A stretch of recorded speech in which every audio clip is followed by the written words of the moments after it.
tackle the monumental task of fixing the shattered economy that has sparked violent protests this week. We now continue to unpack the issues in Zimbabwe following, of course, that fuel hike protest. And earlier on, Peter spoke to Dewa Mavhinga, who's the Southern Africa Director for Human Rights Watch, on what is happening in Zimbabwe. Let's start with this internet shutdown. Your job as Human Rights Watch is to assess the violations or the abuses of human rights. A lot of people don't understand that access to internet is a human right. Oh, yes, absolutely. And the UN has said access to internet is a human right, and Zimbabwe is in violation of that right because of the shutdown in all internet and social media access across Zimbabwe, which was effected on Monday. On the instructions of government. And this is not only a violation of the right to access to information and to freedom of expression, but also it is instrumental because it has rendered other essential services unavailable. For example, doctors are unable now to communicate, health workers to try and reach people who need emergency services. So this violation of access to internet has affected many other rights. People are unable to work or to do anything at the moment in Zimbabwe. And has potential consequences to a degree that it's life and death being able to communicate? Absolutely. I've been talking this morning directly via phone calls to doctors who are unable to do their work, and hospitals are not functional as a result of this shutdown in internet services. And this is why, as human rights groups, we are calling on the Zimbabwe authorities to immediately restore access to internet. It's a huge violation of human rights. How have authorities been able to justify this shutdown, or have they at all?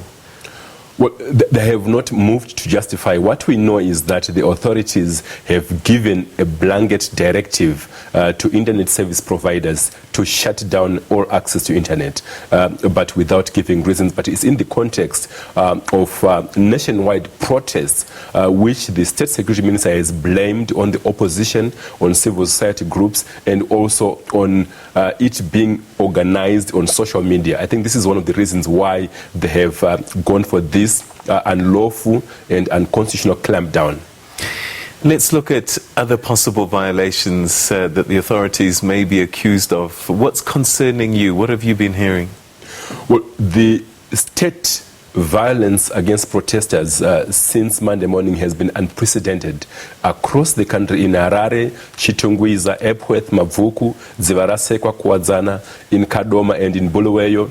The police, armed and uniformed, have opened fire and used live ammunition on protesters, shooting and killing at least 5 from the numbers that we have, and injuring 25 others, according to health workers who have attended to those. But the numbers could be much higher. We do not know, because there is now an internet shutdown and information blackout. So this is one of the biggest problems, that we have no idea of the concrete figures because we are shut out now.